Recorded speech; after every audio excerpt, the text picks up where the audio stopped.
जय हिंद। शुरू करते हैं आज की क्लास।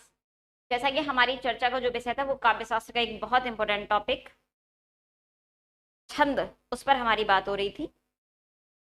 छंद को लेकर के बच्चे हम जो बात कर रहे थे, हमने छंद की भूमिका से रिलेटेड क्वेश्चन, यानी कि छंद के पितामह किसे कहा जाता है, छंद के प्रणेता या किसको कहते हैं, इसके अलावा छंद के भेद कौन कौन से भेद होते हैं, और उसके साथ ही जो हमने बात की थी उसमें हम मात्रिक छंदों को लेकर चर्चा कर रहे थे। और मात्रिक छंदों में भी हमने ये तय कर लिया था कि मात्रिक छंदों में मात्राओं की गणना कैसे की जाती है। और इसके अलावा जो हमारी बात हुई थी वो इस बात को लेकर के हुई थी कि हमने दोहा, सोरठा, चौपाई, रोला महत्वपूर्ण छंदों के बारे में चर्चा कर ली थी। तो आज जो हमारी चर्चा का सबसे पहला विषय होगा, यानी हम सबसे पहले जिस छंद के बारे में बात करेंगे तो वो करेंगे एक और अर्धमात्रिक छंद। जैसा कि मैं एक बार रिवीजन कर देती हूँ, जिससे कि जो लोग जुड़ना चाह रहे होंगे वो जुड़ जाएंगे 2 मिनट में। मात्रिक छंदों में हमने रोला और चौपाई 2 सममात्रिक छंदों की चर्चा की थी। इसके अलावा हमने जो बात की थी वो हमारी बात थी सोरठा और दोहा की, जो कि अर्ध सममात्रिक छंद थे। अर्ध सममात्रिक छंदों के साथ साथ ही एक महत्वपूर्ण अर्ध सममात्रिक छंद और भी है जो एग्जाम में अक्सर आता है, और उस छंद का नाम है बरवय। सममात्रिक छंदों में बेटा क्या होता है, सममात्रिक छंदों में सारे के सारे चरणों में, सारे चरणों से मतलब क्या है कि सामान्य तौर पर 4 चरण होते हैं, और चारों ही चरणों में जब समान मात्राएं होती हैं, यानी जितनी मात्राएं पहले चरण में उतनी ही बाकी के चरणों में होंगी, तो उसे हम सममात्रिक छंद कहते हैं। और जिन चरणों में 2 चरणों में समान, बाकी के 2 चरणों में समान लेकिन अन्य से 2 से भिन्न, उन्हें अर्ध सममात्रिक छंद कहते हैं। और ऐसे छंद जो 2 चरणों के मेल से बनते हैं उन्हें हम विषममात्रिक छंद कहते हैं। तो एग्जाम में जो महत्वपूर्ण छंद आते हैं, दोहा, सोरठा, चौपाई, रोला, बरवय, कुंडलिया, इनमें से हम 4 पर चर्चा कर चुके थे और उन चारों पर हमारी बात हो गई थी। यानी दोहा छंद में क्या होता है बच्चे, दोहा छंद के पहले तीसरे चरण में 13 मात्राएं होती हैं, और दूसरे चौथे में 11 मात्राएं होती हैं। सोरठा में क्या होता है, सोरठा छंद के पहले तीसरे चरण में 11 मात्राएं होती हैं और दूसरे चौथे चरण में 13 मात्राएं होती हैं। इसीलिए शिल्प की दृष्टि से जो दोहा छंद होता है उसे सोरठा छंद का विपरीत कहा जाता है, या सोरठा छंद को दोहा छंद का विपरीत कहा जाता है। सममात्रिक छंद में हमने सबसे पहले चर्चा की थी चौपाई को लेकर के। तो चौपाई छंद में क्या होता है कि सारी प्रत्येक चरण में बच्चे कितनी मात्राएं होती हैं, 16 मात्राएं होती हैं। दोहा सोरठा में अक्सर स्टूडेंट्स को कंफ्यूजन रहता है, तो उसको याद करने का तरीका मैंने बताया था कि सोरठा छंद में क्या होगा, सोरठा छंद के अंत में लघु गुरु कुछ भी हो सकता है, गुरु लघु, लेकिन दोहा छंद के अंत में गुरु और लघु ही। चौपाई छंद में 14 मात्राएं, सॉरी 16 मात्राएं होती हैं। रोला छंद में 24 मात्राएं होती हैं और 11 और 12 पर यति होती है। मैंने सामान्य सा तरीका आपको बताया था कि जो दोहा छंद है, एक बार फिर दोहा छंद में पहले तीसरे में जो मात्राएं होंगी वो कितनी होंगी, 13 मात्राएं होंगी, और दूसरे चौथे चरण में 11 मात्राएं होंगी। और सोरठा छंद में बेटा क्या होगा, सोरठा छंद में 11 और 13 मात्राएं। तो शिल्प की दृष्टि से दोहा और सोरठा दोनों विपरीत हो। और चौपाई छंद में बेटा मैंने क्या बताया था, चौपाई छंद में मैंने बताया था कि प्रत्येक छंद में कितनी मात्राएं होती हैं, 16 मात्राएं होती हैं। और रोला छंद में बच्चे क्या था कि रोला छंद के प्रत्येक चरण में 24 मात्राएं होती हैं। अब मैंने आपको सिंपल सा तरीका बताया था याद करने का कि देखो, एक तो आसान तरीका ये कि हम सबकी मात्राओं को याद कर लें, लेकिन अगर हमें कंफ्यूजन, सबसे ज्यादा कंफ्यूजन होता है दोहा और सोरठा में कंफ्यूजन होता है कि पहले चरण में 11 13 किस्में, या पहले 13 किस्में हैं। तो जो बच्चे दोहा छंद है ना, दोहा छंद, इसकी पंक्ति के अंत में, यानी दोहा छंद की पंक्ति के अंत में सदैव गुरु और लघु आते हैं, जबकि छोटा छंद में ऐसा नहीं होता। छोटा छंद में लघु लघु हो सकते हैं, गुरु गुरु हो सकते हैं, लघु गुरु हो सकते हैं, लेकिन दोहा छंद में सदैव गुरु और लघु आएंगे। चौपाई छंद में 14 मात्राएं होती है, तो मैंने कहा था आप ऐसे भी याद कर सकते हैं, चौपाई यानी हम कह सकते हैं 4 पाई, 4 पाई यानी 4 पैर होते हैं, तो 4 गुणा 4 कितना हो जाएगा, 16। तो चौपाई छंद में मात्राएं कितनी होती है, 16। रोला छंद के लिए मैंने कहा था आपने मात्राएं लगाना सीखी। हम वर्णों को बात करते हैं तो वर्ण कितने, एक और दो, रा और ला, दो वर्णों का प्रयोग है।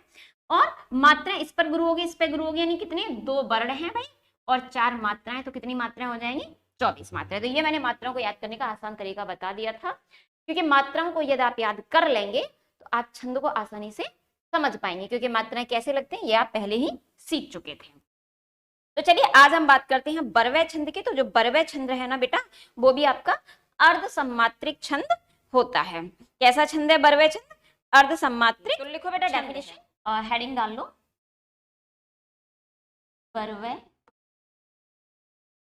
बरवै छंद में बच्चे क्या होता है, ये भी कैसा छंद है, बरवै छंद अर्ध सम्मात्रिक, अर्ध सम्मात्रिक। और अर्धसम्मात्रिक छंद किसे कहते हैं, ये तो मैं आपको बता ही चुकी थी। अर्धसम्मात्रिक छंद कहते हैं जिसके पहले और मतलब 2 चरणों में समान मात्राएं हो, बाकी 2 चरणों में भी समान मात्राएं हो, लेकिन पहले वाले दोनों चरणों से भिन्न हो। तो बरवै छंद में क्या होता है बेटा कि इसके पहले तीसरे चरण में जो मात्राएं होती है ना बच्चे, वो होती हैं 12-12, और दूसरे चौथे में होती हैं 7-7 मात्रा। तो चलिए लिखना शुरू कर दीजिए आप लोग फटाफट से। हेडिंग लिखी, पहले मैं एग्जांपल लिख देती हूँ। यही ठीक है। अबध शिला का, अबध शिला का उर पर था गुरु हाथ, तिल तिल काट रही थी, तिल तिल काट रही थी, द्रग जलधार, द्रग जलधार।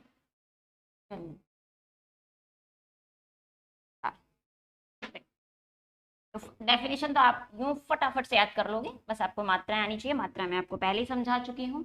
तो मात्राओं में लगा लेते हैं, लघु लघु लघु लघु गुरु गुरु, लघु लघु लघु लघु गुरु गुरु, लघु गुरु लघु।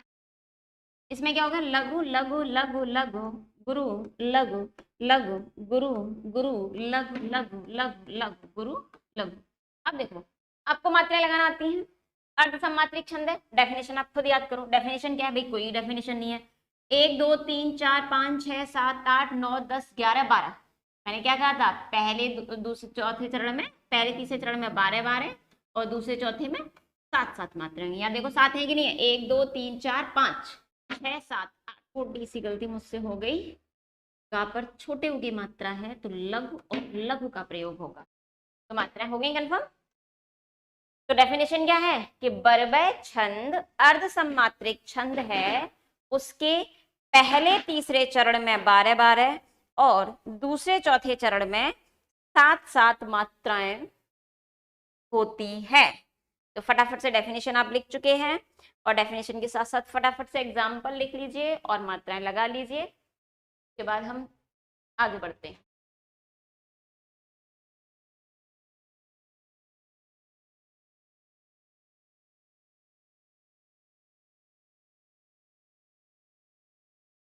आगे बढ़े, अगले छंद पर बात करें। तो अगले महत्वपूर्ण छंद पर हम बात करते हैं, कुंडलिया छंद। हेडिंग डालो,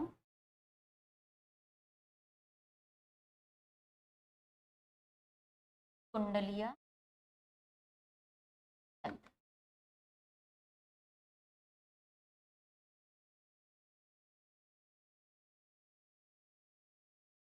देखो बेटा, सबसे पहले तो इसका नाम क्या है, इसका नाम है कुंडलिया।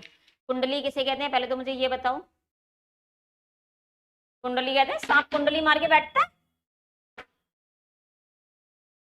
पहले इसकी यह विषम मात्रिक छंद है। कैसा छंद है, विषम मात्रिक। अब विषम मात्रिक छंद की मैंने डेफिनेशन क्या बताई थी, वे छंद जो 2 छंदों के मेल से बनता है। तो ये किस किस से मिल के बनता है, ये दोहा प्लस रोला के मेल से बनता है। पहली सबसे पहली बात, विषम है। दूसरी बात, दोहा और रोला के मेल से बनता है। अब इसमें एक और महत्वपूर्ण बात, देखो ये छंद इतना सरल छंद है कि इसमें आपको मात्राएं भी नहीं लगानी पड़ेंगी। हालांकि मैं आपको पूरे छंद की चरण भी लिखाऊंगी, पूरी पंक्तियां लिखाऊंगी, मात्राएं भी लगाऊंगी, लेकिन आप इसे बिना मात्राएं लगाए भी पहचान सकते हैं। कैसे? ये देखो, ये जिस शब्द से शुरू होगा, जिस शब्द से ये छंद प्रारंभ होता है, उसी शब्द पर अंत, उसी शब्द पर क्या होगा? इसका अंत होगा। सबसे पहली बात भाई, जिस शब्द से शुरू हुआ उसी पे इसका समापन हो जाएगा। इसीलिए तो इसका नाम कुंडली है। जैसे सांप बैठते ना कुंडली मार के, ऐसे फन को गोल गोल गोल गोल करके बैठेगा, तो जहां उसकी पूंछ होती है वहीं उस अपना मुंह भी रख लेता है। तो कुंडलिया छंद की पहली विशेषता, यानी सबसे आसान तरीका पहचानने का, कि जिस शब्द से प्रारंभ होता है उसी शब्द पर जाकर के इसका अंत होता है। दूसरी बात जो याद करने वाली है, कुंडलिया छंद के द्वितीय चरण की, किसकी बेटा? द्वितीय चरण की, द्वितीय चरण का करते हैं, द्वितीय चरण का अंतिम वाक्यांश, और यही कुंडलिया छंद के द्वितीय चरण का अंतिम वाक्यांश और तृतीय चरण का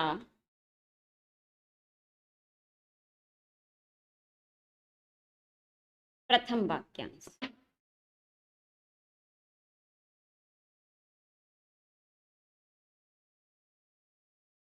समान होता है, समान होता है। हम दूसरा कैसे पहचान सकते हैं? भाई जो दूसरी लाइन होगी ना कुंडलिया छंद की, तो उसका जो अंतिम वाक्यांश होगा और जो तीसरी लाइन होगी उसका प्रथम वाक्यांश होगा, वो बिल्कुल समान होगा। बिल्कुल समान होगा से मतलब कैसे? एक जैसे ही लिखे होंगे। देखो एग्जाम्पल लिखते हैं, फिर डेफिनेशन एग्जाम से बहुत अच्छे से समझेंगे। देखो, साई बैर न कीजिए, साई बैर न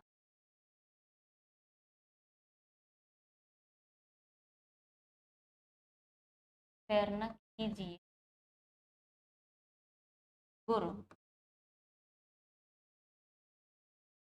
पंडित कबीराय।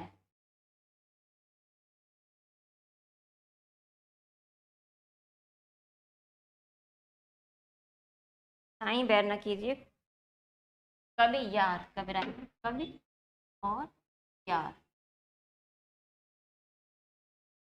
बेटा बनता पौरिया, बेटा बनता पौरिया,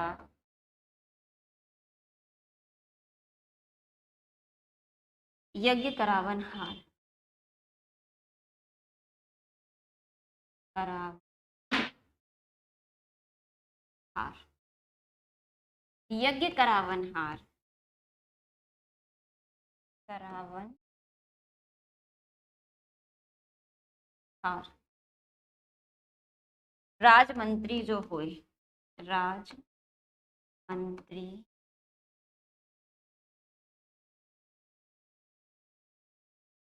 होई, विप्र पड़ोसी वैद्य, विप्र पड़ोसी वैद्य, आपनो तपे रसोई, आपनो तपे रसोई।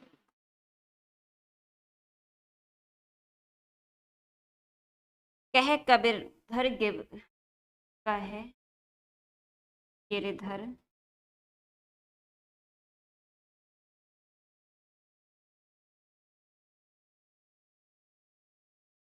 कबीराय, जोगन यह रीत चले आई, जोगन तो यह चले आई,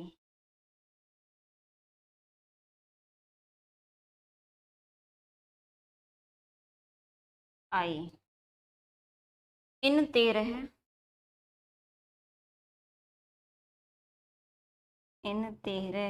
को तरह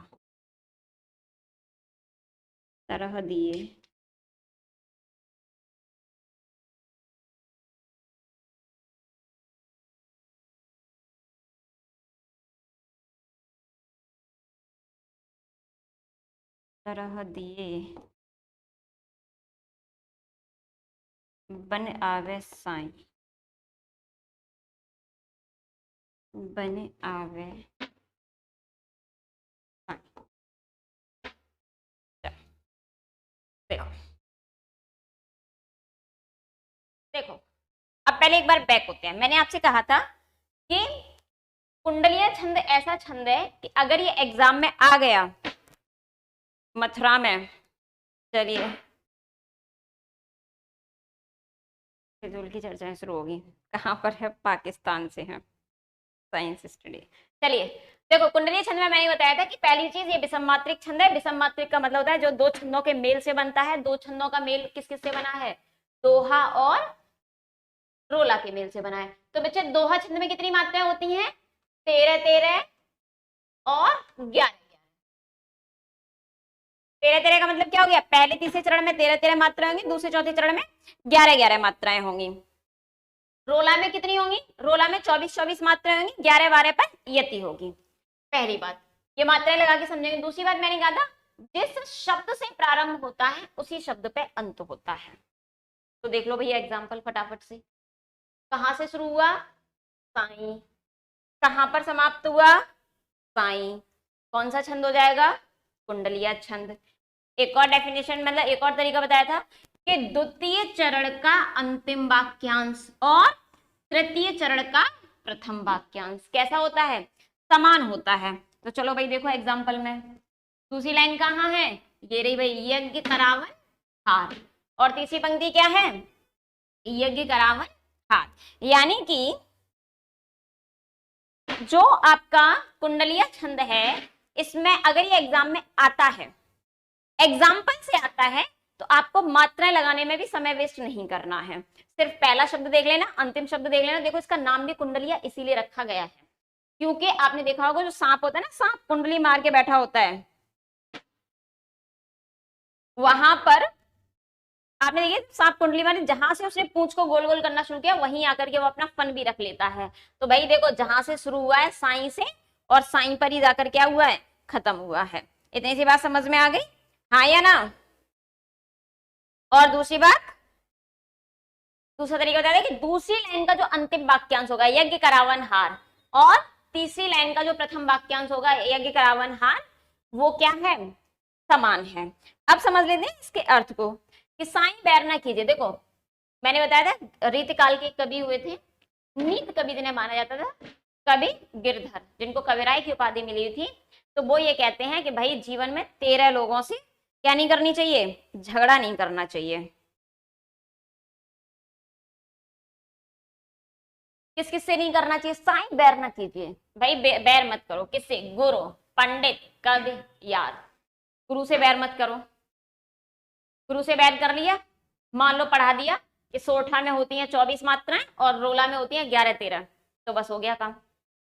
यानी कि गुरु से है उससे बैर नहीं करना चाहिए। पंडित, पंडित से भी बैर मत करो। क्यों मत करो कि आप पंडित जी को आपने बुलाया यज्ञ कराने के लिए, आपने कहा कि देवता प्रसन्न हो जाए और उसने राक्षसों को प्रसन्न कर दिया, आपको मंत्रों का अर्थ ही नहीं पता है, तो उससे भी बैर नहीं करना चाहिए। कवि, कवि से भी बैर नहीं करना चाहिए, याद रखना, क्योंकि कवियों से अगर बैर हो गया तो मान लीजिए उन्होंने कुछ ऐसा लिख दिया जो चिरकाल तक हो गया, क्योंकि कवियों की रचना एक लंबे समय तक रहती हैं, तो जो चिरकाल तक हो गया तो खामखा आपके बारे में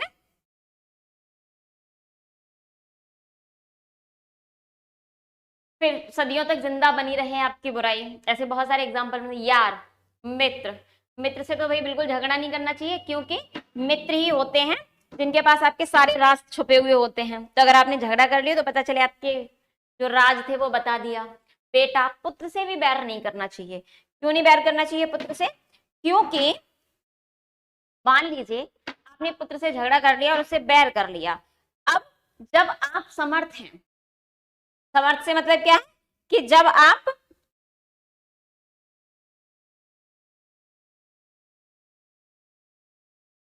सारी जिम्मेदारियां निभाने में सक्षम है। तो आपने बेटे से बैर कर लिया, लेकिन एक समय तो ऐसा आएगा ना जब आप सक्षम नहीं होंगे। और किस बात में सक्षम नहीं होंगे? अपनी दैनिक जिम्मेदारियां निभाने के लिए। तो किस कौन आएगा फिर आपकी देखभाल करने के लिए? आपका पुत्र ही आएगा। और जब आपका पुत्र आ ही रहा है तो उससे भी बैर नहीं करना चाहिए। बनता पत्नी, पत्नी से तो भाई बिल्कुल बैर मत करना जितने भी हैं। क्यों? क्योंकि अगर पत्नी से बैर कर ले तो पता चले किसी दिन नमक कम मिले, किसी दिन मिर्च ज्यादा मिल जाए, किसी दिन पता चले कुछ भी ना मिले।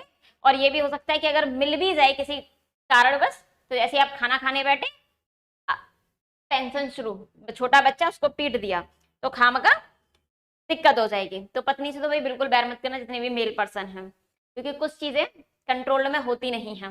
पत्नी भी नहीं होगी। पौरिया, पौरिया होता है जो द्वारपाल होता है, उससे भी मत करना। जो आपके घर का रक्षक है, मान लीजिए आपने उससे गाली गलौज कर दिया, अपशब्दों का प्रयोग कर लिया, आप उससे बैर करके बैठ गए, फिर क्या होगा? पता चले वही सोर्स दे दे कि भाई कहाँ पे कैसे आना, कितने बजे सो जाते हैं, दिक्कत हो जाएगी। यज्ञ करावन हार, वो पंडित जी के लिए है। राजमंत्री से जो है, राजमंत्री से भी बैर नहीं करना चाहिए। राजमंत्री का जो आपका सलाहकार है, अगर आपने उससे बैर किया तो भी दिक्कत हो जाएगी। विप्र, ब्राह्मण, ज्ञानी व्यक्ति से भी आपको बैर करने की आवश्यकता नहीं। पड़ोसी, पड़ोसियों से भी दुश्मनी नहीं करनी चाहिए, क्योंकि अगर आपने पड़ोसियों से ड्यूटी कर सॉरी अच्छा मेरा ध्यान इधर चला गया। पड़ोसियों से भी अगर बैर कर ले तो देखो पड़ोसी हैं जो सबसे पहले काम आते हैं। मान लीजिए आपने जैसे अभी हमारे राजेश भैया जुड़े हुए हैं, तो ये अब ये तो नहीं पता कहाँ के हैं, लेकिन इनकी ड्यूटी ये बता रहे हैं कि इलाहाबाद में, सॉरी मथुरा में है। अब मथुरा में ये मान लीजिए इन्होंने पड़ोसियों से झगड़ा कर लिया और इनका घर मान लेते हैं कि कहीं इलाहाबाद में हुआ जहां से इन्होंने तैयारी की है, तो फिर क्या होगा? इलाहाबाद से थोड़ी ना आपकी मदद के लिए कोई इतनी आसानी से आ जाएगा। वो कहाँ से होगा? वो तो भाई आपका पड़ोसी, इसलिए पड़ोसियों से भी झगड़ा नहीं करना चाहिए। वैद्य से भी, वैद्य से भी झगड़ा नहीं करना है। पता चले आपने वैद्य से झगड़ा किया और आपकी तबीयत, वैद्य अर्थात चिकित्सक, तो आपकी तबीयत सही होने के बजाय और ज्यादा बिगड़ गई। तो कवि गिरधर कहते हैं कि भाई इन लोगों से, किस किस से? गुरु से, पंडित से, कवि से, यार से, बेटा, पुत्र, पत्नी, द्वारपाल, राजमंत्री, विप्र यानी ब्राह्मण, पड़ोसी, वैद्य, इन सब से झगड़ा नहीं करना चाहिए। तो ये तो हो गई। योगी जी आ गए। चलिए अब इन पे एक बार मात्राएं लगा लें। गुरु लग, सॉरी गुरु,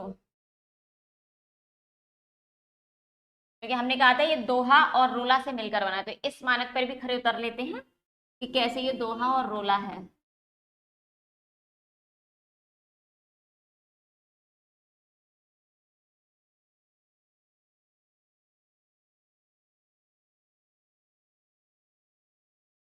लघु, सॉरी गुरु, गुरु लघु, गुरु, गुरु लघु, लघु, गुरु लघु, लघु, गुरु लघु, गुरु लघु, लघु, गुरु लघु, लघु, गुरु लघु, लघु, गुरु, गुरु, गुरु, गुरु, गुरु, गुरु, गुरु लघु, लघु, गुरु, गुरु,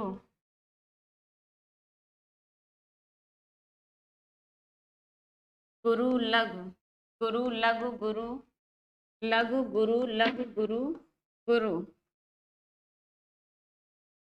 लघु, लघु, लघु, लघु, लघु, लघु, लघु, लघु, गुरु लघु, लघु, लघु, लघु, गुरु, लघु, लघु, लघु, लघु, गुरु और गुरु अंत में। इसमें क्या हो गया? लघु लघु गुरु, लघु लघु गुरु, लघु लघु लघु, लघु गुरु, लघु लघु गुरु, गुरु गुरु और गुरु। चलिए मात्रा एक बार काउंट कर ले।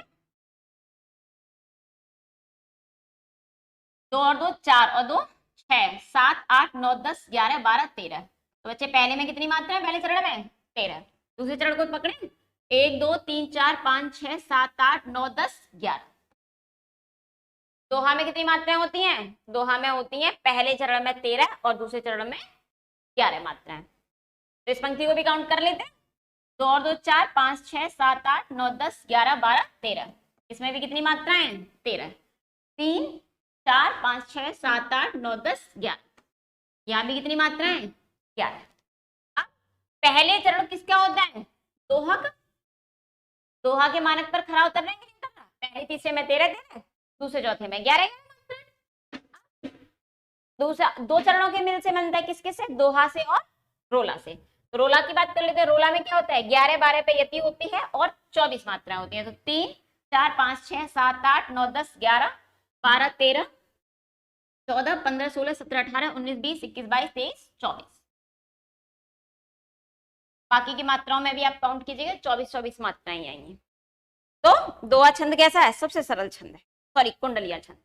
क्यों? क्योंकि जिस शब्द से शुरू होगा उसी शब्द पर समाप्त होगा। इसको पहचानने का सबसे आसान तरीका। एग्जाम में मैं ये तो बिल्कुल नहीं कहूंगी कि एग्जाम्पल्स नहीं देगा, सामान्य तौर पे एग्जाम्पल देता भी है, लेकिन बहुतायत तौर पर वो ये पूछता है कि दोहा छंद किन 2 चरणों के मेल, किन 2 छंदों के मेल से बनता है। तो बच्चे याद रखना कि दोहा छंद दोहा प्लस रोला के मेल से बनता है। गलती से भी आप रोला प्लस दोहा मत कर देना। ऑप्शन में दोनों होंगे। मान लीजिए ऑप्शन नंबर ए उसने दे दिया दोहा प्लस रोला, ऑप्शन नंबर बी उसने दे दिया रोला प्लस दोहा, ऑप्शन नंबर सी दे दिया दोनों, और ऑप्शन नंबर डी दे दिया उपयुक्त में से कोई नहीं। तो आपका सही आंसर होगा दोहा प्लस रोला, क्योंकि क्रम में छंद मिलते हैं तब हमारा कुंडलिया छंद होता है। आई थिंक आपको मात्रिक छंद समझ में आ गए होंगे। मात्रिक छंदों में हमने दोहा, सोठा, चौपाई, रोला, बरबे और कुंडलिया छंद पढ़ लिए थे। इसके आगे अब हम बात करते हैं वर्णिक छंद की। तो चलिए बिना समय गवाए, अगर किसी को स्क्रीनशॉट लेना हो तो आप ले लीजिए और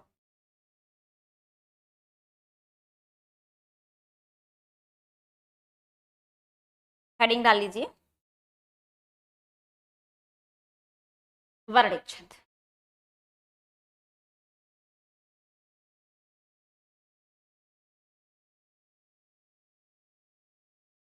लिखिए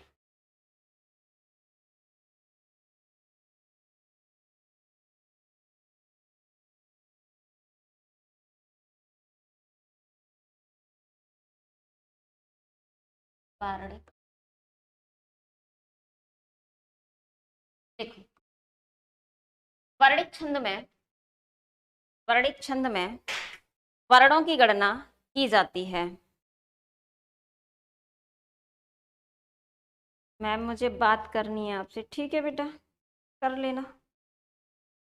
ये बच्ची अभी तबीयत खराब थी, वरना रेगुलर जुड़ जाती है।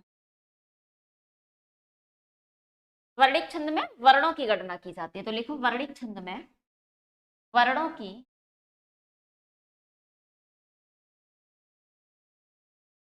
की गणना की जाती है। आगे लिखिए वर्णों की गणना, वर्णों की गणना गणों पर आधारित होती है। गणों पर आधारित होती है। नेक्स्ट, इसी में आगे कंटिन्यू कीजिए। हिंदी में या काव्य शास्त्र में गणों की संख्या 8। गणों की संख्या बच्चे कितनी है? 8। कई बार डायरेक्ट यहीं से क्वेश्चन पूछ लेता है कि हिंदी में गणों की संख्या कितनी है, तो कितनी होती है? 8। गणों की संख्या कितनी होती है? 8 होती है। देख लिया, वर्णों की गणना की जाती है। वर्णिक छंद में वर्णों की गणना किस पर आधारित होती है? गणों पर होती है। और गणों की संख्या कितनी है? 8। तो मैं एक सूत्र आपको लिख कर दे रही हूँ। चलिए अगले पेज पर हम बात कर लेते हैं। हम कहते हैं गणों का सूत्र। हेडिंग डाल लीजिए गणों का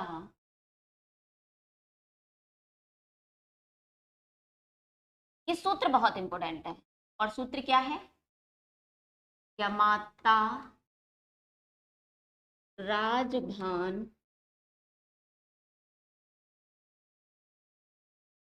सलगा। यमाता राजभान सलगा। बस ये सूत्र आप याद कर लीजिएगा, यमाता राजभान सलगा।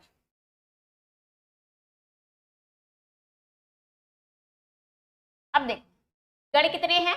8। तो मैं एक टेबल बनाई दे रही हूँ, उस टेबल से आपको सारे गण याद हो जाएंगे इसी सूत्र से। तो पहले आप डाल लीजिए क्रम संख्या, फिर डाल लीजिए गण, उसके बाद डाल लीजिए गण का सूत्र, फिर डाल लीजिए मात्रा, और इसके बाद एक और हेडिंग डाल लीजिए, एक और टेबल बना लीजिए शब्द के नाम से। तो फटाफट से एक टेबल बना लीजिएगा।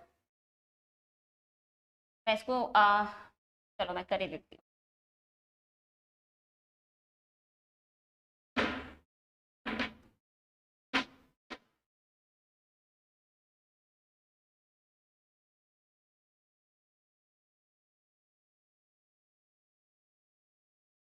गण कितने हैं बेटा? 8। तो चलिए पहले काउंटिंग डालें, 1 2 3 4 5 6 7 और 8। अब देखो आपको करना क्या है, पहला गण बताना है। तो इस सूत्र का पहला अक्षर बेटा क्या है? या। तो पहले अक्षर को उठाइए और पहले अक्षर को उठाकर उसमें गण शब्द जोड़ दीजिए। तो पहला शब्द क्या है? या। तो पहला गण क्या हो जाएगा? या गण। ध्यान से देखना। अब इसका सूत्र पता करने के लिए यगड़ के बाद के 2 अक्षर उठा लो, क्योंकि गणों में वर्णों की संख्या 3 होती है। ध्यान रखना, न 2.5, न 3.25, न 3.5, न 3.25। गणों की संख्या कितनी है? गणों की संख्या होती है, गणों में 3 संख्या होती है। यगड़, वेरी गुड बेटा। अब यगड़ का सूत्र क्या हो जाएगा? या मात्रा। तो मात्राएं तो आपको लगाना आती हैं, तो लगाओ फटाफट से, लघु गुर और गुरु। शब्द क्या बन जाएगा? तो शब्द बना लो, जैसे हमने कह दिया यशोदा, मान लीजिए हमने कह दिया जलेबी, हमने कह दिया समोसा, आदि शब्द किसके बन जाएंगे? इसमें इस शब्द में क्या होगा? यगड़ होगा। अब या के बाद में कौन सा अक्षर है? मा। तो फटाफट से लिखिए कौन सा गढ़ हो जाएगा? मगड़। वेरी गुड शिवानी बेटा। यगड़, मगड़, रगड़, तगड़, रगड़। इसका सूत्र क्या हो जाएगा? मा ता रा। मात्राएं कैसे आएंगी? गुरु गुरु गुरु। शब्द बनाइए, शब्द क्या हो जाएगा?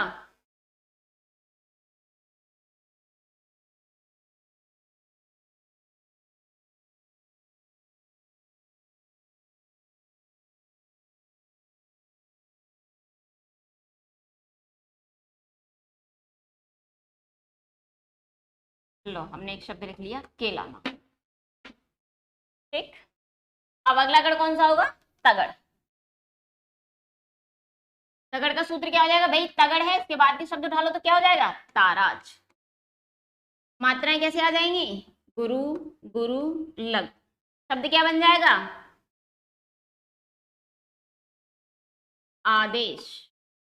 तो आदेश में क्या हो जाएगा? आदेश में आपका हो जाएगा तगड़। अगला लिखिए रगड़। रगड़ का बच्चे सूत्र क्या होगा? रा के बाद 3 अक्षर उठा लो, राज भा। गुरु लग गुरु। शब्द अगर हम बनाना चाहें तो शब्द क्या होगा? शब्द हो जाएगा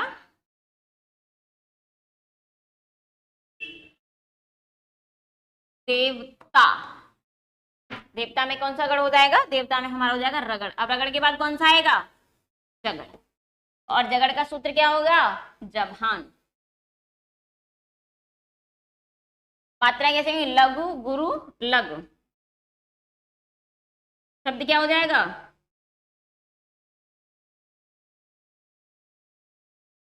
प्रमाण। अगला शब्द कौन सा होगा? जगड़ के बाद में अगला गढ़ होगा भगड़। भगड़ का सूत्र क्या होगा? हानस।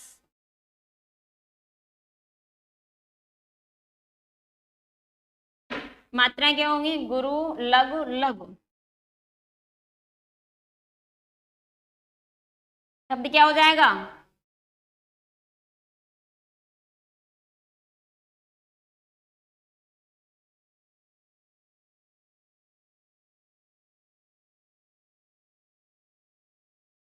कीमत।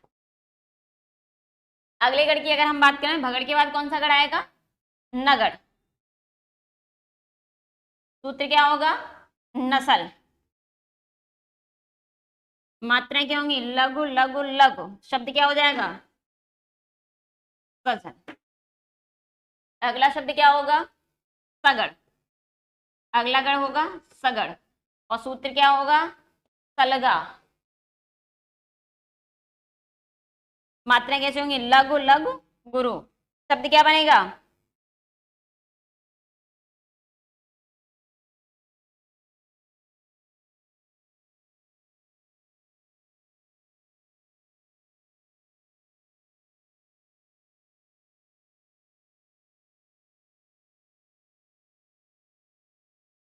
कमला।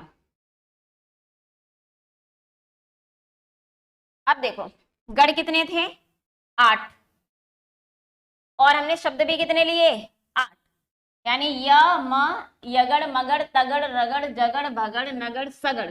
अब ये लगा में यानी लगड़ या गगड़ मत कर देना, ये लगा गणों को पूरा करने के लिए लगा है। इसका कारण क्या है कि इसको क्या करना है, इसको गणों को पूरा करना है। हाँ जलवा भी हो जाएगा, वेरी गुड।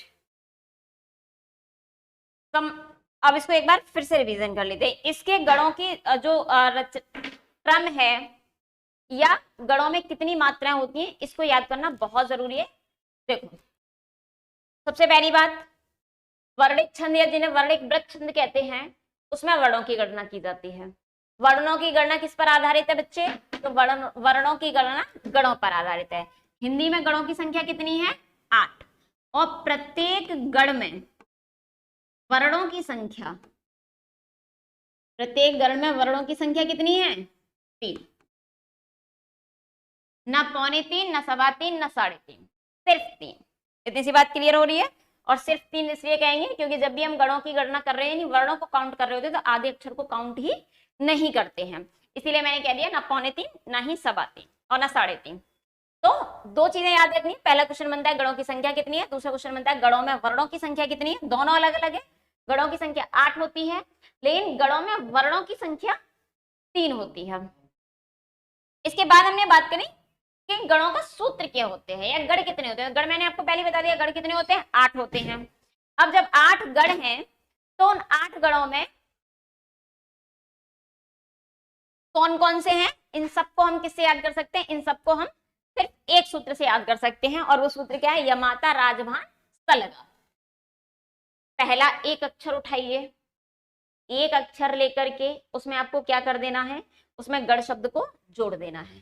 तो क्या बन जाएगा, यगण। सूत्र क्या हो जाएगा, यमाता। फिर दूसरा गण क्या होगा, मगड़। मगड़ का सूत्र क्या हो गया, मातारा। फिर क्या होगा, तगड़। तगड़ का सूत्र क्या हो जाएगा, ताराज। फिर कौन सा गण आएगा, रगड़। रगड़ का सूत्र क्या होगा, राजबा। फिर कौन सा गण आएगा, जगड़।